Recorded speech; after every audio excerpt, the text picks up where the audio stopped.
Sir, केंद्रीय गृहमंत्री सध्या महाराष्ट्र दौऱ्यावर आहेत. काल पुण्यामध्ये होते, आज रायगडावर जात आहेत. कोण? अमित शहा. केंद्रीय मंत्री भरपूर आहेत ना. कोण गृहमंत्री आले. बरं, रायगडावर गेले तर त्यांना कळलं पाहिजे, रायगड ही छत्रपती शिवाजी महाराजांची राजधानी.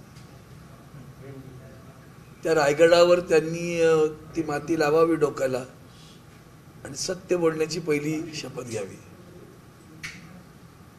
शत्रू कोण हे ठरवावं लागेल त्यांना, कारण त्यांनी देशामध्ये अनेक शत्रू निर्माण करून ठेवलेत. जगात पण आहेत आणि देशात पण आहेत. त्यामुळे मुळात असं आहे की हा देश, कायदा सुव्यवस्था या देशामध्ये राखली जावी असं वाटत असेल तर त्यांनी स्वतःहून एक चारित्र्य निर्माण केलं पाहिजे की आम्ही जे गुन्हेगार नाहीत अशांना शासन देत नाही. मग ते कधी कधी पळवाट काढतात की सीबीआय माझ्या अंडर नाही, हे त्याच्या अंडर. हे सगळं या पळवाट आहेत सगळ्या. छत्रपती शिवाजी महाराज असं राज्य कारभार करत नव्हते. निदान पहिल्यांदा जात असतील असं मला वाटतंय. कळेल की त्यांना तिथे गेल्यानंतर चौफेर नजर मारली पाहिजे. त्यांना महाराष्ट्र रायगडावरून कसा दिसत होता आणि मग त्यांची लढाई कुणाशी होती ती पहिली ठरवा. मुस्लिमांशी होती की मोगलांशी होती, हा शब्द आहे, हे लक्षात घ्या पहिले. मग ती लढाई कोणाची होती की ज्यांनी या देशामध्ये अतिक्रमण केलं किंवा जे देशात घुसखोरांच्या विरोधातली लढाई होती, स्वराज्याच्या निर्मितीची लढाई होती.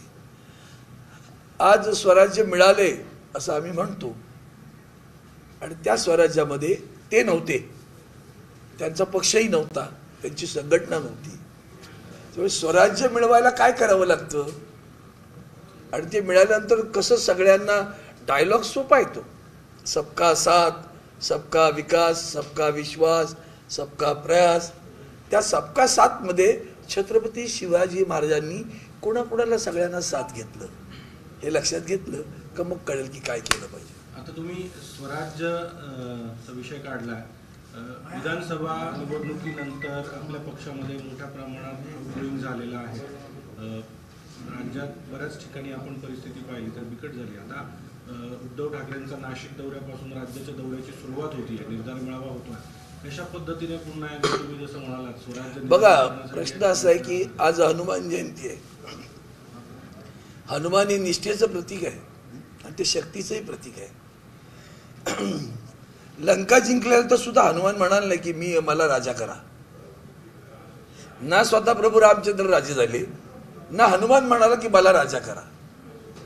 पण युद्ध जिंकण्यामध्ये हनुमानाचं योगदान केवढं होतं तेवढं लक्षात घ्या.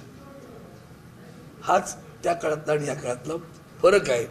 तरी आम्ही जय श्रीराम करतो बरं का, हे कळलं तरी भरपूर आहे. मला असं वाटतं की त्या निमित्तानं आदरणीय आमचे शिवसेना नेते संजय राऊत साहेब त्यामध्ये विशेष लक्ष देत आहेत. ते इथूनचे संपर्क नेते आहेत आणि त्यांनी हा संबंध कार्यक्रम आखलेला आहे. मी खरं तर सांगू का, माझ्याकडे एक आग्रह सातत्याने येत होता. तो सायकड आपल्या सभागृहामध्ये विविध विषयावर व्याख्यान मला काहीतरी सुरू, त्यातलं तुमचं एक, तुम्ही एकदा या. तर म्हटलं येतो आणि म्हणून त्यांनी मला 12 तारीख दिली. त्या तारखेला आलो आणि म्हणून हनुमान जयंतीच्या दिवशी आलोय म्हणून लक्षात ठेवा. नारायण राणे म्हणाले उद्धव ठाकरे फक्त सिंधुदुर्गमध्ये कोंबडी मासे मटण खाण्यासाठी येतात, त्यामुळे मी हॉटेल व्यावसायिकांना आदेश दिले बंद ठेवण्याचे. कोण म्हणाल? नारायण राणे म्हणाले. कोण ते? कोण होते? कुठल्या पक्षात आहेत? त्यांची सगळी वक्तव्य काढा ना. भाजपात असताना बाबासाहेब पुरंदरेंना महाराष्ट्र भूषण दिल्यानंतर त्यांचे चिरंजीव काय बोलले होते ते काय बोलतात. ज्यांची दखल घेऊ नये त्यांची वाक्य कशाला सांगतात? कोण दखल घेतं? महाराष्ट्र दखल घेतो का त्यांच्या शब्दांची? कशाला बोलतात? राऊत साहेबांनी आज एक ट्विट केलेलं आहे. एक बकऱ्याचा फोटो आहे आणि त्याला खाली एसनशी असं काय लिहिलं? एसनशी एक शिवसेना. मला वाटतं मग कल्पना नाही मला, पण मूळ मुद्दा असा आहे की उभाटा म्हणतात तेव्हा काय करता? का बरं? शिवसेना उद्धव बाळासाहेब ठाकरे असं पक्षाचं नाव आहे. ते उभाटा करता तेव्हा कुठेतरी एसएनसी करतं. कळलं पाहिजे ना शिवसेना कुठली ती कळावी म्हणून केलं असेल. नाही, बकरीचा पण फोटो आहे, म्हणजे नेमकं काय मला वाटतं त्याच्यावर फार बोलण्याची गरज नाही आहे. जे आहे ते आहे, सत्य आहे. बघा, व्यंगचित्रांमधनं खरं तर अनेकदा वंदनीय शिवसेना प्रमुख म्हणायचे, एक अग्रलेख लिहिणं आणि व्यंगचित्राचा एक स्ट्रोक मारणं तो खूप काही सांगून जातो. ते सांगून गेलं ना, त्याच्यावर कशाला भाष्य करायला पाहिजे. ते पाहिल्यानंतर कळलं पाहिजे काय म्हणायचंय आपल्याला. ठीक आहे ना.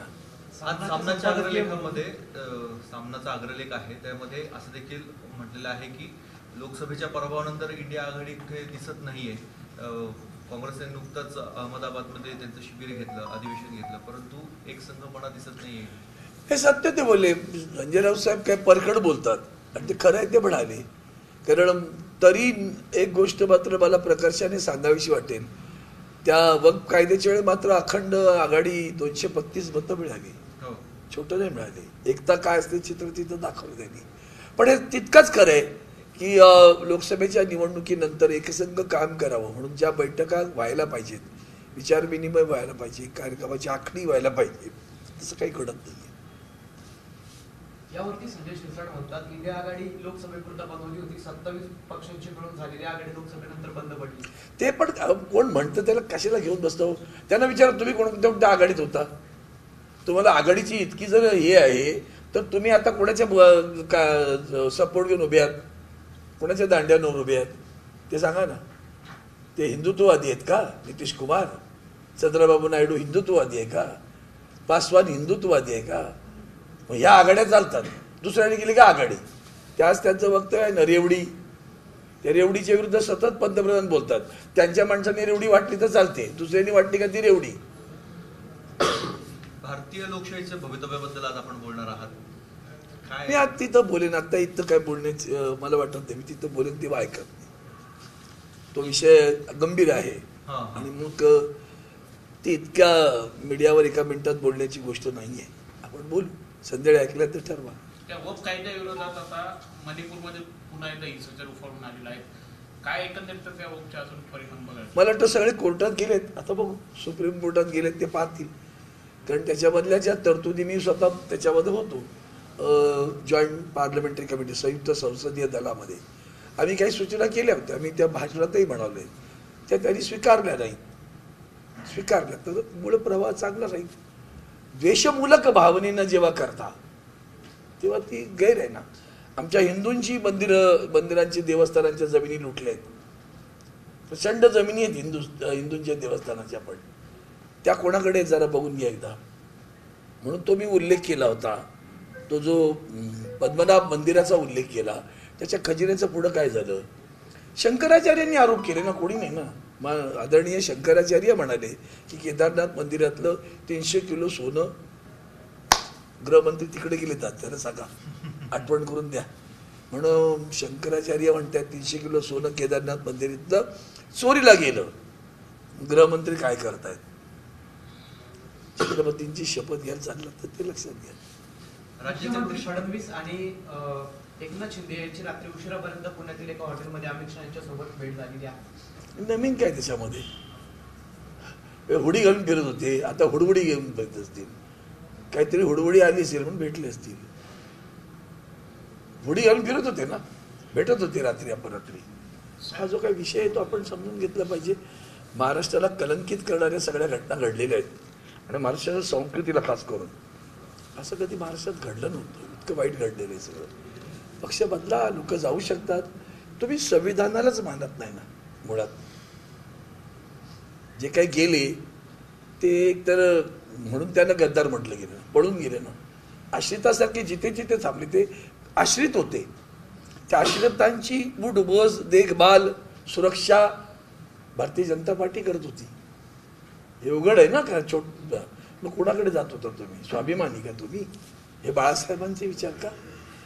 आश्रितांकडे जाऊन तिथे राहावं, त्यांच्या सुरक्षेत फिरावं.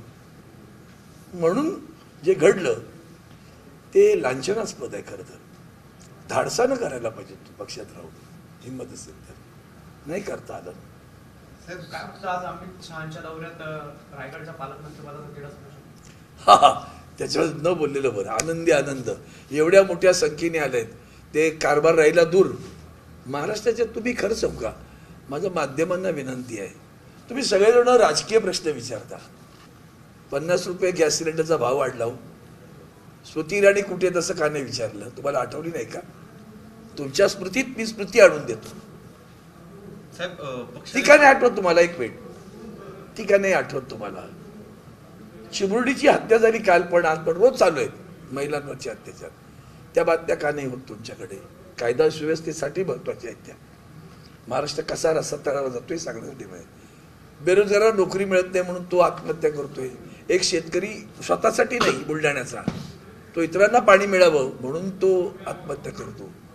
ही महाराष्ट्राला भूषण आहेत का? हे असले फालतू विषय घेऊन हा काय बोलला तो काय बोलला, जाऊ दे. ते गटारगंगेत कशाला जातात? गंगा अशुद्ध झाली, बाकी पण अशुद्ध झालेलं आहे. त्यामुळे मूळ मुद्दा असा आहे की मूळ प्रश्नाकडून भटकवणं. मग काल काय दिवसभर तव्वूर राहणार, 15 वर्ष होऊन गेली रे. त्यातला त्याला जो वाटत असं की याला न्याय मिळावा, देर आहे म्हणतो ना आपण, justice delayed is justice denied, is already delayed. पण ही मोठी काय त्याला आता त्याला फाशी द्या एवढंच म्हणणार, आणखी काय मोठं म्हणणार? पण आमची 166 माणसं बेदरकारपणे मारली गेली. हा कटकाचा करणारा माणूस कारस्थानी, तो प्रत्यक्षात तो नव्हता ना, कारस्थानी येतो. त्याला आणलं म्हणजे काय करायचं? इकडे काहीतरी दुसरे विषय चालले का पोलरायझेशन करायचं. मग तव्वूर राणा आठवला, कडवपच्यात भरत देशभरात आंदोलन चालू आहे. मग ते झाकायचं असेल तर तुम्ही आहातच, अर्थात तुम्ही म्हणजे तुमचे मालक आहेतच. म्हणजे त्यासाठी जपलेले आहेत सगळं जपायला. लक्ष हटवण्यासाठी देशाच्या मूलभूत प्रश्नांकडे चौथा स्तंभ राहिला का हो तुमचा? हादरलं असतं एवढ्यात सरकार. चायना घुसलेलं दाखवत का नाही कधी एकदा? तुमचा द्रोण का नाही जात तिकडे असा चायना घुसली दाखवायला? दादंत खोटं सभागृहात बोलतात ते. पाकिस्तान व्याप्त काश्मीर घेऊ, काय झालं त्याचं पुढं? टॅरिफने तुमच्या कानपणात मारली. टॅरिफ करू क्या उसकी जिसने तुम्हें बनाया. हे आहे. आणि म्हणून सांगतो मूलभूत विषय हे, हा काय बोलला तो काय बोलला सोडून द्यावं. याने हे लिहिलं आणि त्याने ते लिहिलं. मूलभूत प्रश्नांची चर्चा झाली पाहिजे. सर, तव्वूर राणा म्हणजे वक्फवरनं लक्ष हटवण्यासाठी तव्वूर राणाला भारतात आणलंय असं आपल्याला म्हणायचं? मला असं वाटतं, निश्चितपणे वाटतं. म्हणजे तव्वूर राणा आणल्याबद्दल नाही, त्याचा विषय जास्त ब्लो करायचा. आणला ठीक आहे, त्यालाच आणला असं नाही, त्याच वेळेत आणलाय ना, मग आता हा विषय ब्लो करा जेणेकरून वक्फ विषयाचं ताबडतोब थांबेल. त्या बातम्या थांबल्या की नाही तुमच्या? पण ही का एक मिनिट, तुमचं आंदोलन थांबलीत का त्यांची? तुमचे दाखवणं थांबलं, आंदोलन थांबली काय सांगा ना? मग नाही थांबली ना, ते दाखवणं थांबलं. हेच तर तुमच्या माध्यमांचा वापर आहे. म्हणून तर ते गोदी मीडिया म्हणतात, कळलं का? ही देशातली मोठी घटना नाही वाटत का? म्हणजे राज्यावर देशावर हल्ला झालेला होता, त्यातला एक आरोपी इतर देशातनं आपल्या देशामध्ये आलाय, त्याची काय मोठं तुम्हाला वाटतं हो? फार मोठा पराक्रम केला का? अरे तो तिथं त्या यासीन मलिक नाही, कोण अमेरिकेने घुसून मारला, ओसामा बिन लादेनला. त्याला म्हणतात शौर्य, त्याला म्हणतात शौर्य, कळलं? हे काय इकडे इकडे इकडे घेऊन आले बेड्या वाढून. तुम्हाला ते नाही का नाही आठवलं की भारतीयांना अमेरिकेतून बेड्या घालून आणलं? ते तुम्हाला भूषणावं वाटलं का? दाखवली, तुम्ही म्हणाल बातमी दाखवली, पुढे काय झालं? दुसरी ट्रिप परत तशीच आली ना. तव्वूर राणाला बेड्या घालून आणलं का? पायात जंजीर घालून आणलं? सांगा ना ते पण जरा, आणलं असेल तसं तर. ही चिड आहे लक्षात घ्या आमची, कळलं का? केव्हाच यायला पाहिजे होता. विश्वगुरु आहात ना तुम्ही. विश्वगुरुला 10-12 वर्ष लागतात का आणायला? ते गेले बिचारे मुंडे सर, ते म्हणायचे दाऊदला फरफटत घेऊन येऊ, आणतायत अजून, कळलं का? मग असंच काहीतरी झालं का दाऊदला घेऊन येतील आणि दाऊदला घेऊन आला होता. तो सरणावर असल्यासारखा आहे आता, या अवस्थेत आहे, त्याला घेऊन याल तुम्ही. म्हणून आपण, मला असं वाटतं की देश एका वेगळ्या संक्रमण अवस्थेतनं जातोय. आपण मूलभूत प्रश्नांकडे लक्ष देणं गरजेचं आहे. नाही तर वाटचाल अराजकाकडे आहे, एवढंच सांगतो. या मूलभूत प्रश्नावर आपण आता नेमकं काय आवाज उठवणार आहात, काय आंदोलनं करणार आहात, काय पुढची धोरणं राहणार? तुम्ही काय करणार ते सांगा पहिलं, मग बघू आम्ही काय करायचं. एबीपी माझा, उघडा डोळे बघा नीट.